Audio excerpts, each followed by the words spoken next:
well, he bought this house at the auction for $1,500 and he's putting $5,000 into it. And I'm like, wait. Yeah. I'm like, what do you mean? What do you dollars? $1,500? $1,500. And I'm like, dude, I had no plan.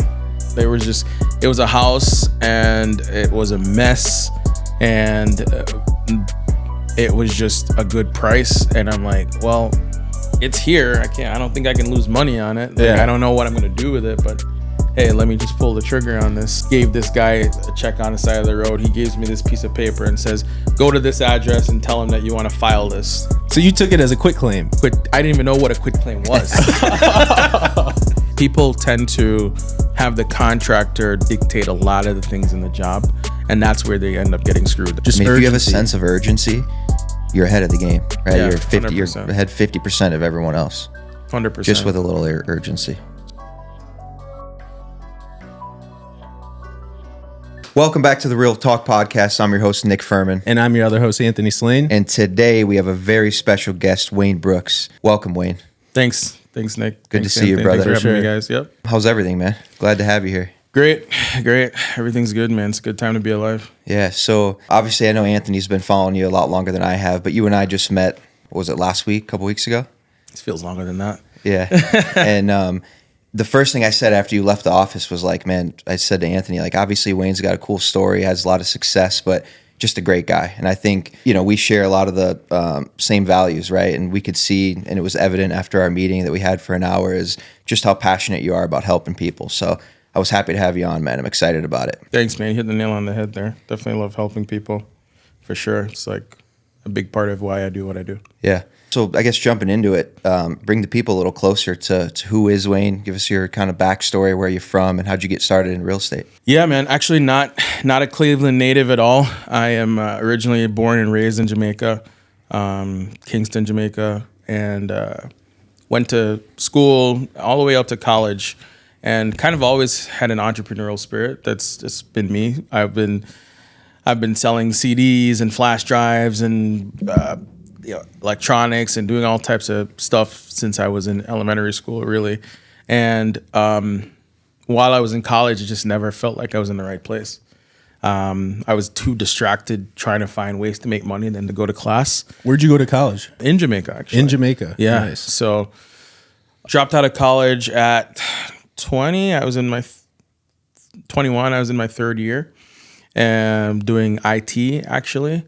Kind of regret not doing more business related things, but yeah, I was kind of already in a business mindset from my dad operating a small to medium size electrical company that I was very, very integral with. And then I realized I don't want to continue with this school thing. Started in real estate because in Jamaica, it's kind of like a big thing to own your home, and prices have only historically gone up and up and up. So a lot of the rich people that I was around or I kind of observed, I realized they all owned some type of real estate. Yeah. This is before reading Rich Dad, Poor Dad or any of those, books. It was really just kind of observation and realizing that this is a powerful tool. And I always wanted to just own something. So then I kind of got hip to Cleveland through a friend because he was on vacation in Cleveland, and he's a guy I used to do business with. And just hitting him up randomly, he was like, "Yeah, I'm in Cleveland, Ohio, helping my uncle, flip some houses."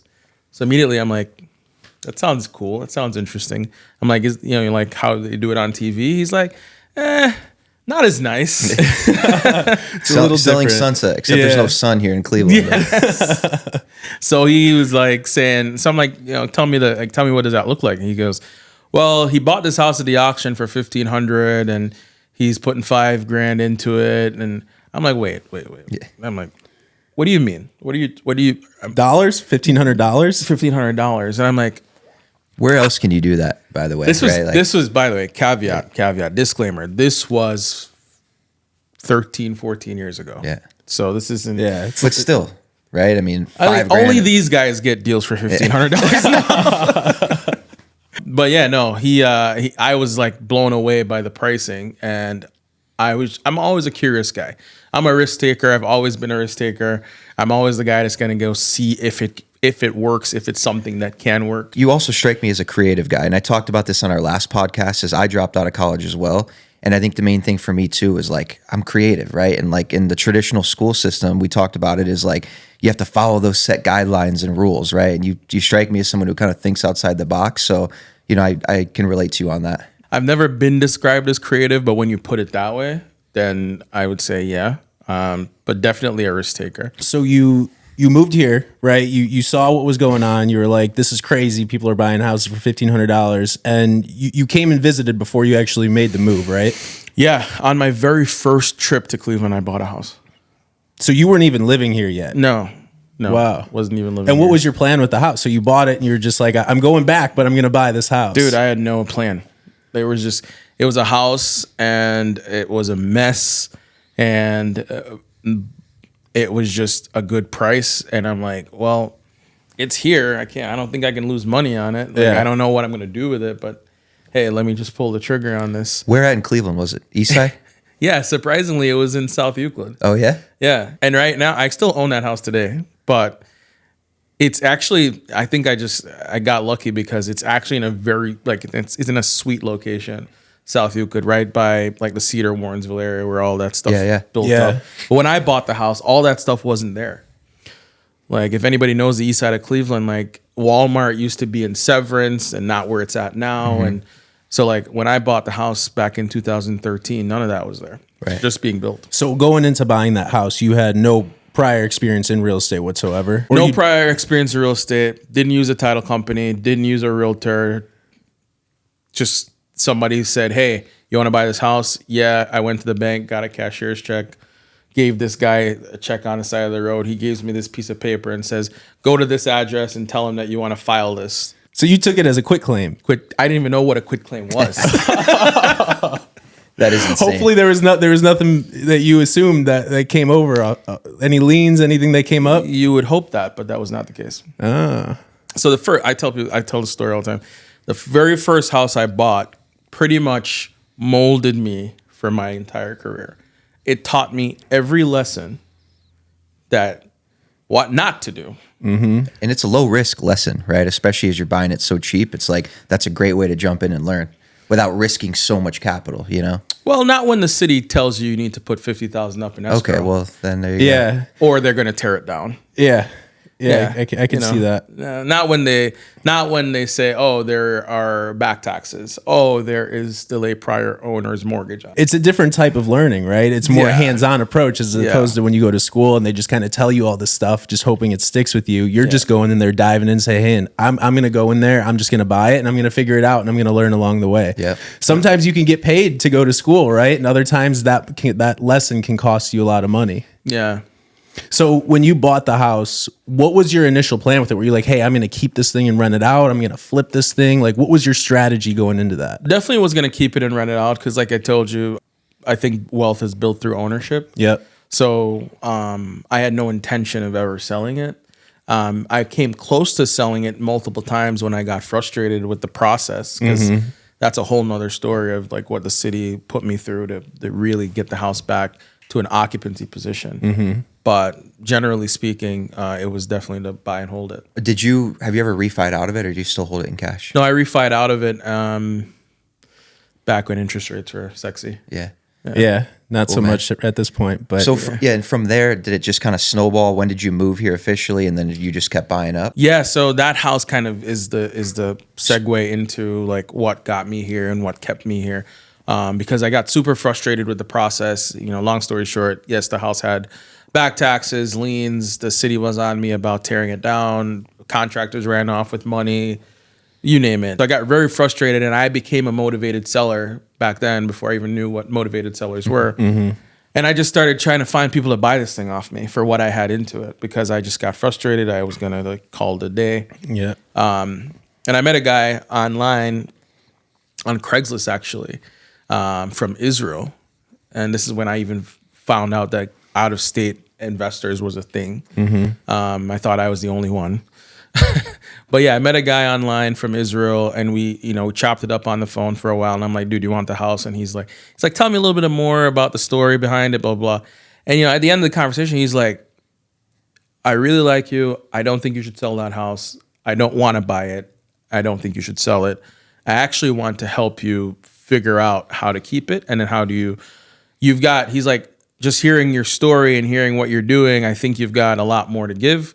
So how about you help me help my people buy houses there, and I'll help you figure out, that situation. That's pretty cool. What a great exchange of value. Yeah. So he actually had a whole academy teaching people how to invest in the US from Israel. Wow. And he had that was my first exposure to that world. He had 20, 30 people chomping at the bit ready to find these properties. And in 2013, 2014, you could walk down the street and just pick one. And Is that still a partnership today?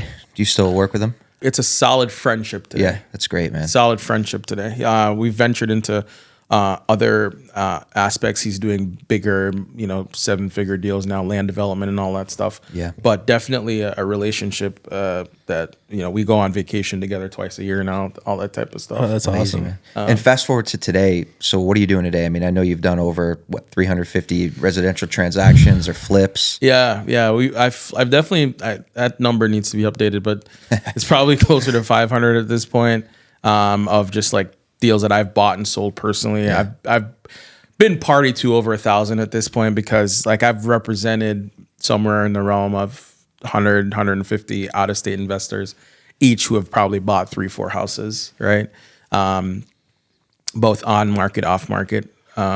So now today, it's kind of like a blend of all strategies. I'm not doing so much wholesale. I've always kind of been the guy that wants to be in first position.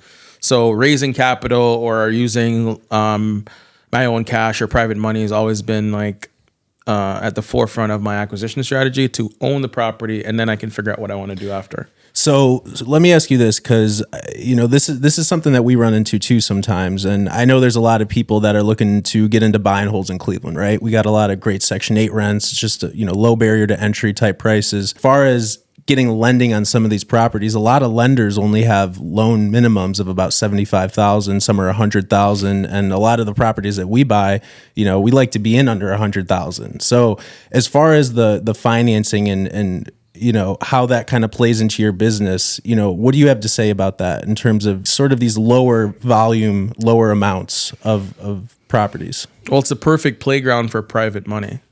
That's Yeah. the way I look at it, right? It's lower values, it's lower risk. Even if you have to pay higher interest on that, it's less money. It Right. doesn't matter. Yeah. Right. So it's a really good place to just raise private money and do those types of deals. But the goal ultimately is to refi out of the private money, right, and hold it long term. So do you do some DSCR loans? Is that kind of what you get into? Yeah, I've always only done DSCR loans. I've never. Well, that's a lie. I had a property in Florida that I did a conventional loan on.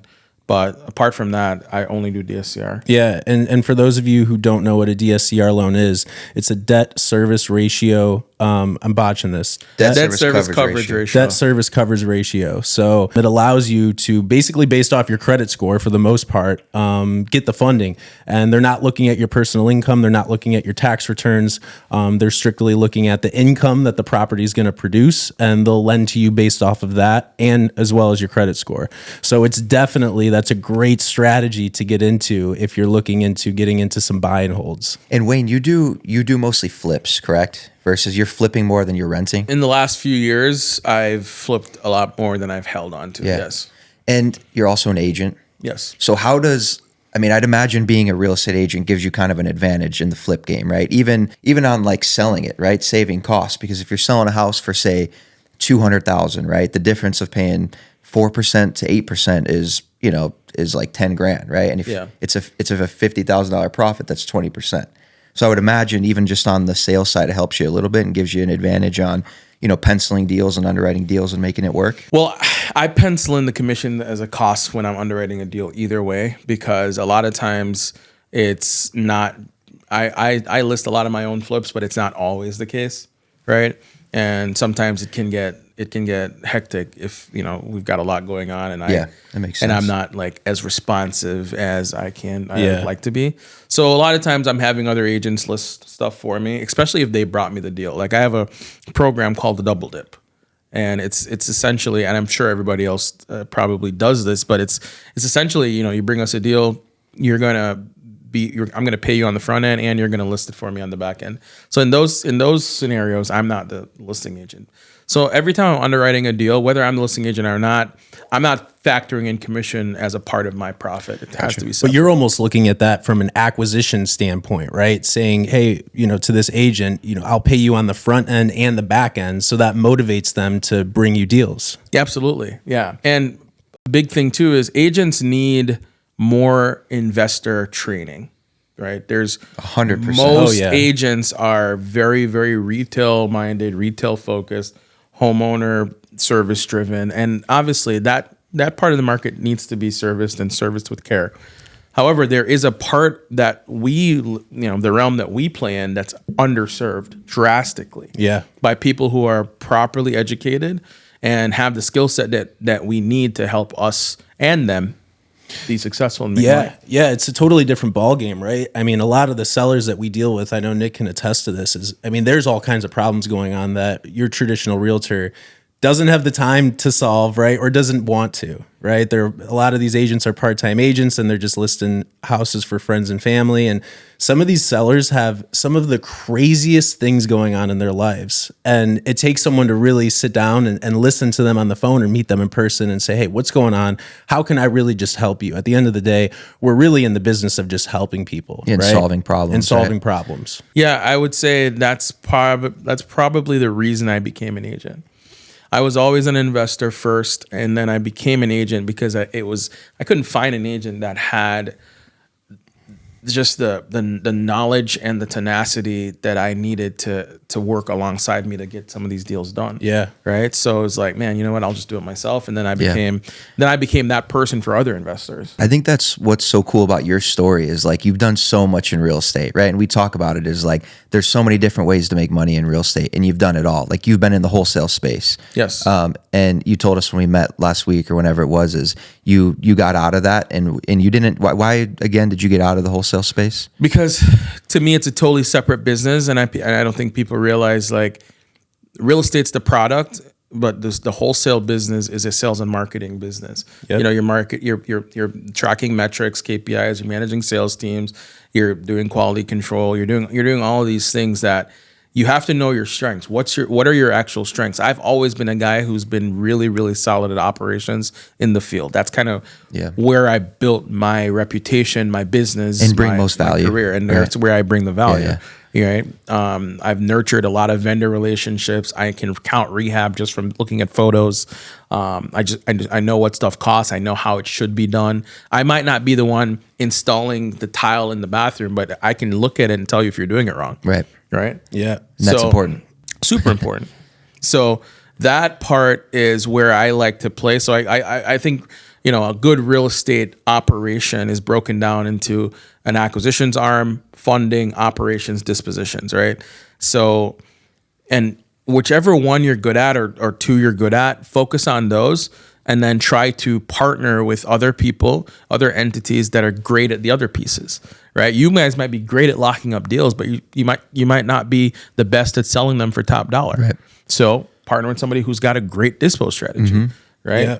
I know that we suck at acquisitions because I'm not going direct to seller, right? So what am I doing? I'm also making sure that I can be a very, very good customer, if not one of the best customers to guys like you guys, right? When I sign on the dotted line, you don't have to think twice about, is this deal going to close? Right. You're not worried about communication. You're not worried about funding. And listen, it's important because, and I know we talked about this as well, but it's like for us, like one of our biggest focuses is just building relationships with guys like yourself and buyers like yourself, because we can go dispo deals, but it takes time and effort. You do investor lift and you're sending it out to a bunch of people. You don't know who's a real buyer, right? So to build relationships with guys like you where it's kind of streamlined and we build a good partnership. I mean, we've already done a deal. We met whenever, again, a week ago, and we've already done one deal and there's many more to go. But I think that's important is like, face-to-face building relationships. Without a doubt, because I mean, there's so many quote unquote buyers, right, that like to come out here, and at the end of the day, a lot of them could just be daisy chainers. They pass the deal off, it never closes. Your buyer ghosts you, right? So having strong relationships with great buyers is one of the keys to building a truly great wholesale business. At the same time, you do want to maximize your profits, right, as a wholesaler, because we run a business too, and we got overhead, we got to keep our bills paid.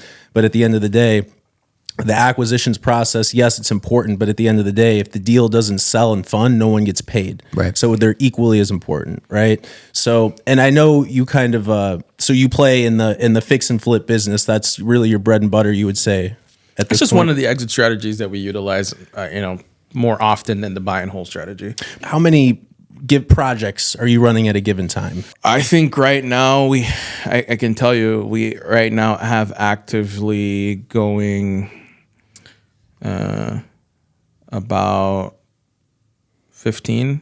15. Right, so to manage 15 different projects at one time can be a real challenge, especially for people starting out. It's hard enough to do your first one, let alone have 15 going at a time. Didn't start there though, right? Of course, yeah. But there had to have been some major challenges and pitfalls that you faced, specifically with contractors. I feel like that's one of the biggest keys if you want to get into the buy and hold game, or if you want to get into the flip game. Having a good contractor that you can trust is one of the most important tools, and I know Nick can speak to that as well. Yeah. What is some advice that you have to give the people around maybe avoiding some of the common mistakes that can happen when getting into the business and just finding the first contractor that you see? Well, the problem that I find is people tend to have the contractor dictate a lot of the things in the job, and that's where they end up getting screwed. The contractor should never tell you what your scope of work needs to be, or you don't just think a contractor is a one-stop shop solution. You find a guy who said, "Yeah, I'm a contractor," and you say, "Okay, go rehab the house." People aren't specific enough, right? So if you're doing one project or maybe two, you definitely it's probably beneficial for you to have a GC. But as you scale out, you want to start to really understand every part, every component of what a rehab looks like, everything from the exterior of the house to the interior of the house, and knowing what stuff should cost you. And then you can start to piece that together yourself. Yeah. Mm-hmm. Right? You can have a great GC, but ultimately you're the GC, right? Yeah. So I became my own GC. Yeah. I got licensed, bonded. I pull my own permits. I run my own payroll for the subs.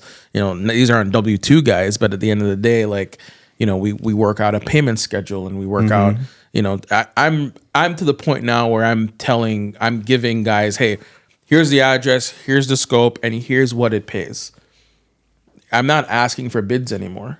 Got it. It's a totally separate approach now.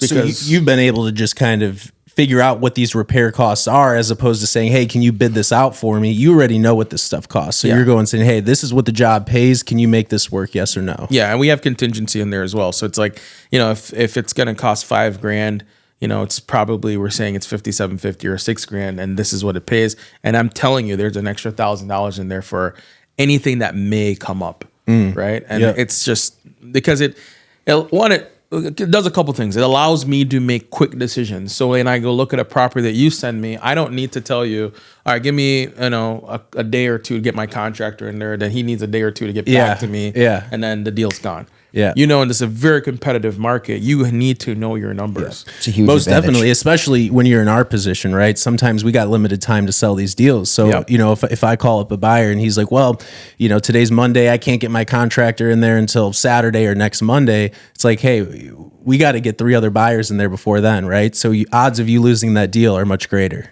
Exactly. So you run Investor Source. Yeah. What is Investor Source? Investor Source is just a really cool networking event that I founded. We founded together with a group of powerhouses in real estate, I would say. So it's me, Jenny, Cass, Isaac. Nick is a part of it now as well. They're all business owners in the space, different aspects of real estate. Jenny does staging. Isaac's a OG wholesaler. Isaac's the marketing. best, man. Yeah, Isaac's a cool dude. He's an incredible guy all the way around. He was one of the first people when I got into the business that just reached out to me and said, "Hey man, let's sit down for a cup of coffee. I just want to talk to you." Right. So I got the chance to sit down with him, and he just said, "Hey, he kind of gave me the lay of the land, and he said, anything you need to know, any challenges you have, just give me a call." Didn't ask for anything in return. And I just thought, man, what an incredible guy to just do that with someone who's just getting into the business, right? And especially He's back a giver. then. He's a giver. Yeah. That's why he's where he's at. Yeah. So you're bringing a lot of people together, Yeah. and the ultimate goal. So is- really, it's just to share knowledge and resources. Investor Source itself has built the reputations of us, the founders, yes, but it's also just created and forged a lot of intermingling partnerships that we don't even know about until we see something and they're like, yeah, we met at Investor Source, or that guy, our vendors and our sponsors get a ton of business out of it and exposure out of it. And sometimes, in the real estate space, you can feel like you're on an island. It's very easy to feel like you're on an 100%. island. Absolutely. You guys have each other, right? I don't have a business partner in my everyday decision-making process. Yes, you're just making decisions. So I'm making on your all own, the and you just decisions, ride or right? die with it. Yeah, it's like it live and dies with me. I don't have anybody to bounce ideas off of, other, colleagues. But at the end of the day, ultimately, it's so you can feel like you're on an island. So I think when you have a space and an event, and at least if you're coming here, you should be of a like mind, and people can help each other overcome obstacles, or you can find your next business partner there. You can find your next lender. You can find your next deal if you're just getting started, or if you're a seasoned veteran in the industry. I think it's just a place to bring people together, and they can get a lot of value. It's amazing, man. And then what about you run a consulting business, or people can call in and you can consult? I've been asked to do this for a very long time, right? Whether it be on just deal analysis, or it's on rehab consultation of like whether it be, well, what should I do with this deal? How much is it going to cost? What's the best exit strategy? So yeah, it hasn't been like commercialized. There's a small group that I do it for.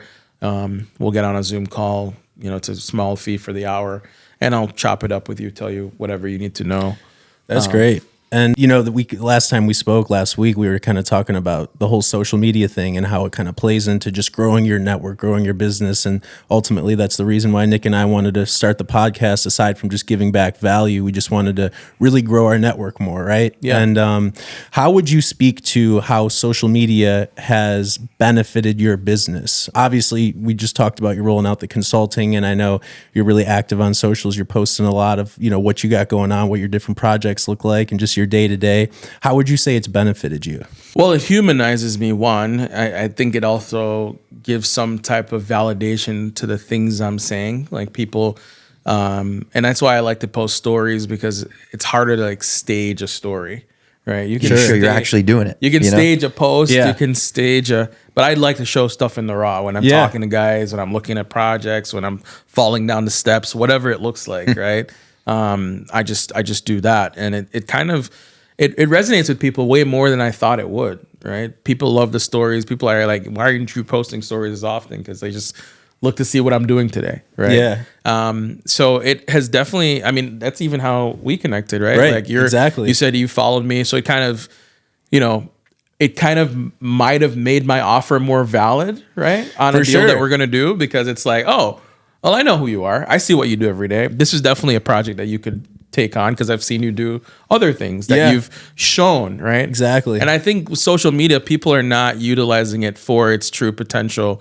It's free marketing of yourself, your business, your brand, whatever you want to build. I don't even utilize it as well as I think I should, and I'm going to up that this year. But yeah, in the real estate space and what we do, I think it has definitely helped enhance my reputation and my reliability. It adds credibility to what you're doing, right? Because it's one thing to go out there and just kind of talk about all this stuff, but when they see the nitty gritty of you in that house, and you walk in and the whole first floor is flooded, right? And you're like, holy shit, this is what I'm dealing with today, right? Yeah. So it just adds that, hey, I'm really in the trenches. I'm really out here doing this, right? And it just validates everything else that you say and do so much. I don't even more. get to show as much as I want to. Like, I want to hire a videographer full time at this point to, like, when I'm going to closings and signing documents and like all the things that you don't see because my hands are busy doing something else, right? But it's cool. So what about, remind me, have you done any deals in Jamaica back home? Yeah, I have a few properties there right now. And how are the governing laws there? Like, is it tough to do deals there? Is the government pretty lenient? Is it investor friendly? It's very investor friendly. It's just a different strategy. You know, Yeah. Jamaica is definitely more of an appreciation wave market. Yeah. A lot of people there make money through pre-construction purchases and development. There's the flip market doesn't really exist because people don't really sell, and stuff rarely goes into foreclosure or anything like that. It's like maybe 1% of the entire market, if that. Wow.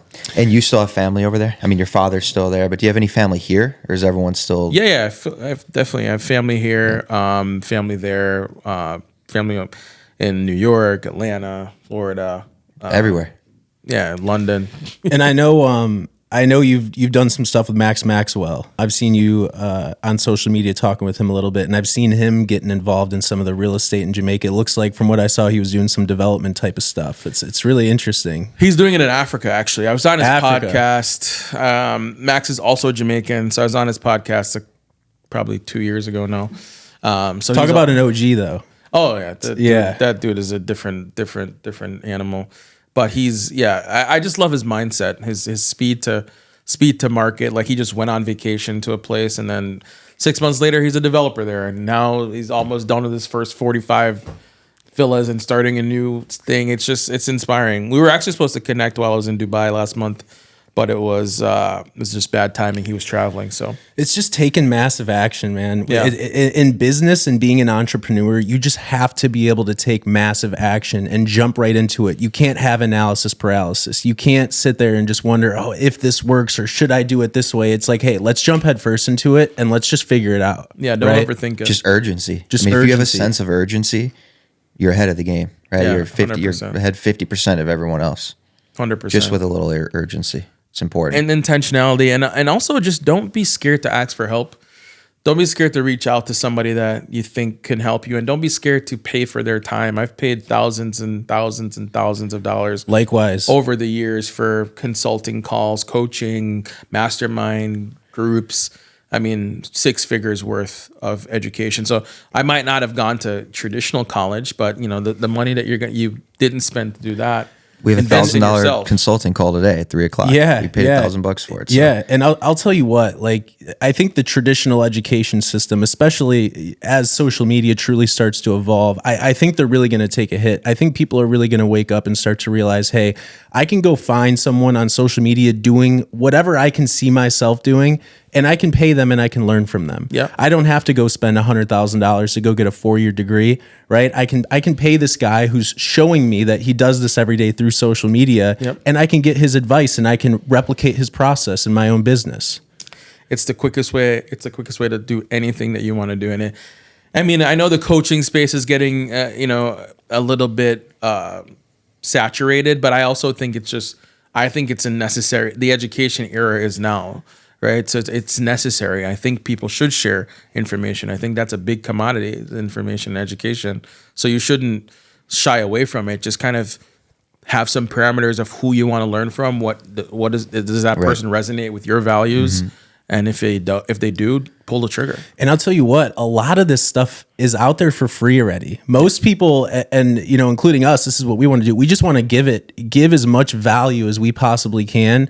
Yes, you can get the help, you can get the coaching help, and spend the money to figure out how to fill in the gaps, right? You can get the process down, but when it comes to these little nitty gritty questions that you might have as you're going through a process, whatever it is, if it's a fix and flip or if it's a rental, you're gonna run into pitfalls, and that's where that's so valuable. Is like, hey, when this happens, what do I do? Yep. Right. This is so funny. Switching subjects. Sorry. Look behind you. That cat right in the window just jumped up on the window. It reminds me of your cat story, Anthony. Look at the cat. So now you got to story. share your cat story. Oh, I knew we were gonna get into this. The cat story. You see that, Wayne? Yeah. So, cat story. What would you do for $81,000 is what this comes down to, right? This was a wholesale deal that we did in Cleveland with my old partner Sal Sortino. Shout out to him. Shout out to Sal. Shout out to Sal. He's one of my very best friends, and dude. Great dude. And we had this deal come up. It was in Little Italy in Cleveland, right? And it was actually a 4-unit in the back on one plot with a duplex in the front.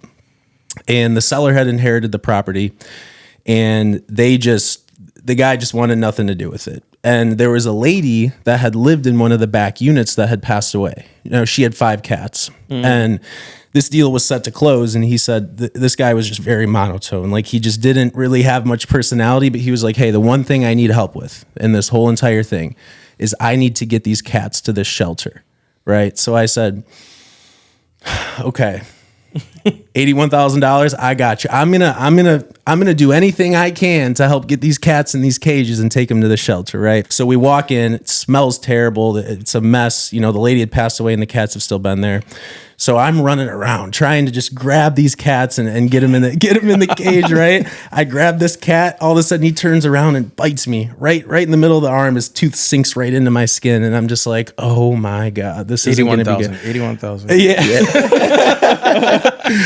So I'm on my way to the hospital, and I'm just like, oh God, what did I just get myself into, So it's just so funny, like, it being in wholesale, like how many just different scenarios and problems you got to solve to get to the end result, but it's all worth it at the end of the day. Was that a fee? 81,000? It was an 81,000 assignment fee. It's not a bad assignment fee. Love it. Yeah. Yeah, it's not a bad assignment That's fee at hilarious. all. Anthony's got a good cat impersonation. Let's hear it. Was that what he sounded like? Oh man, that's funny. I remember Is that the biggest deal you guys did? Sorry. that So- we weren't together at the time. We weren't partnered together at the time, but that's been the biggest true assignment deal that Yeah. we've done. I've done bigger double closes, but true assignment of contract, no money in the deal, that was the biggest one. especially in a Cleveland market. I mean, Yeah. average Yes. home price is 110,000. Yeah. So to do an $81,000 assignment fee is insane. That's insane. Yeah. Yeah. I've never done one that big, but yeah. I'm sure you've done flips bigger than that. Flips, no. Actually, no. Flips, no. I think my biggest deal was it was a double close, somewhat double. I bought a 4-unit building on the east side of Cleveland for 18 grand. East Cleveland? When East was side of Cleveland? East side of When Cleveland. was this? 2020, I think. These 4 units on the east side are going for Well, crazy this was numbers. during. So, dude, this was Today. during COVID. All right, this was during COVID. I had to wear a full hazmat suit to go to the seller's house, sign him through his That his is security insane. door. How fucking crazy was COVID though? Yeah, man? it was wild. And by the way, that was 5 years ago. Can you believe that? Yeah, it's wild, dude. It was such a 5 weird years time, ago. especially to be a wholesaler back then. I remember when it hit, and I'm just like, oh my God, like I'm talking to these sellers, and I'm like, no one's going to want me to come to their house and take pictures of their house so I can market this property, right? I'm like, it's how am I wild. going to do this? Just wear a was mask, wild. bro. Right? It'll solve everything. Just throw a Yeah, mask it was on. wild. It was wild. I think my biggest assignment was $50K though. But honestly, time. I think COVID was a blessing in disguise because I think a lot of people learned how to move their businesses more virtually and how to 100%. operate in that sense. And at the end of the day, it's just being more efficient running Yeah. virtually. It helped me delegate more, I would say. Yeah. It helped me delegate more, which a kind good of point. eventually made the business better. Do you how often do you go back to Jamaica? Do you ever go? Yeah, I was there 2 weeks ago, and I'm going there again on Tuesday. Caribbean is beautiful, man. Yeah, I love it, man. My wife and I, we did our honeymoon in St. Lucia. So Nice. way down in the Caribbean. Yeah. Beautiful island. Have you been? No, I have not been, but I have friends there. My mom's been there. I know. Yeah, They've it was got like beautiful. a volcano there, right? Yeah. Yeah. Yeah. Nice airport. Worst airport ever. Yeah. I mean, honestly, it was Yeah. Horrible. Sounds Caribbean. yeah. But no, but I've this was like next level. You don't go Caribbean. there for the airport. Just Yeah. But it's far down there, man. And we traveled from after the wedding. We got married in Miami, and I was thinking, all right, we'll jump on. It's a 30-minute flight in the Caribbean. Oh, How no, long? that's like it was like 3 hours. almost 4 hours, Yeah. man, from Miami. And then we flew. I think we flew. The airport is like at the very north end, or no, the very south end of the island. And then we had to drive like 3 hours back up through all these crazy roads. So yeah, that was fun. Love it. But it was a great You experience. guys should check out Jamaica too, man. Jamaica is really, really a fun time. We should do a mastermind in Jamaica. How's the food? Put it love out to. there. Would love to. How's the food? It's my favorite food. I might be biased. but What's a traditional Jamaican dish? the stereotype is jerk chicken, but there's so many other things: jerk chicken, curry chicken, jerk Love pork. curry chicken. You name it. I'm a big fan of reggae music too. Yeah. Really big fan. Yeah. What? Name one artist. Bob Marley. Name another artist. No, I can't. And I'll tell you why.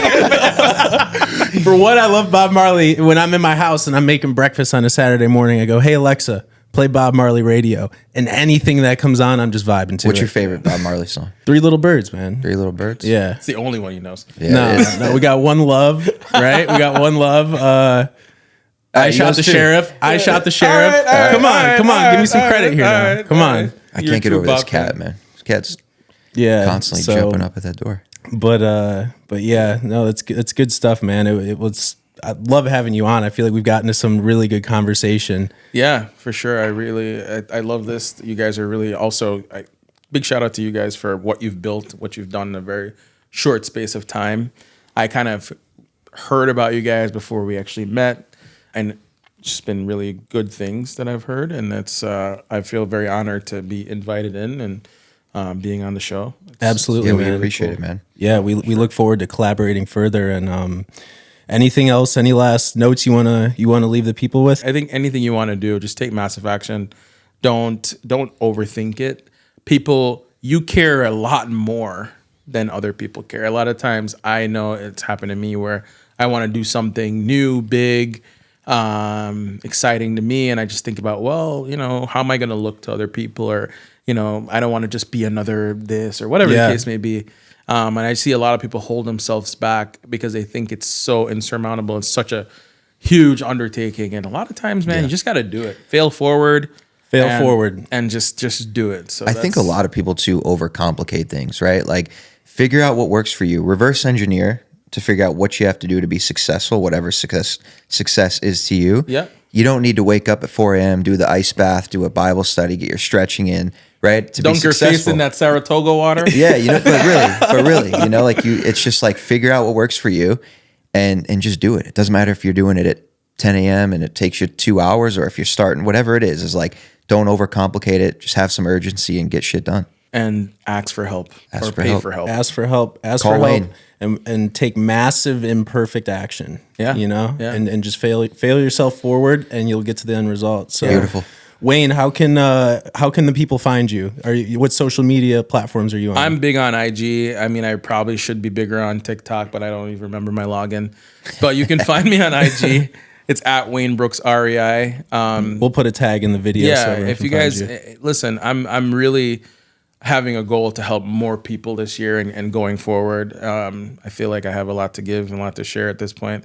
So if anybody has anything that they want help with, especially in the fix and flip or rehab space, any operational tips, tricks, whatever, shoot me a DM. I'm happy to help. And do you help people that are outside of the Cleveland market? Like if someone reached out and was in Oklahoma City and they said they resonated with you and your story and they said, I want to learn from Wayne. Are you open to helping people in other markets? Yeah, wherever I can. I mean, every market's got its different nuances and different, numbers and stuff. Yeah. But as long as it's somewhat comparable, and yeah, absolutely. I think it's all the same. As long as if it's a question that I can answer, absolutely. I don't care where you are. Beautiful. Yeah. Cool, man. Beautiful. All right. Wayne, thanks for having me coming on. in. We'll wrap man. it up, That was man. a lot of fun. It was an honor to have you. This was great. Yeah, it was Sure. great. Absolutely great. So everyone, give Wayne a follow on Instagram. Definitely stay tuned. We're going to have some more great guests. We'll wrap it up at that. Make sure you subscribe and please leave a comment. If there's anything that you want to kind of talk about, give feedback about our episodes. We would love to hear it. So don't hesitate. And we look forward to seeing you on the next episode. Boom. That's a wrap.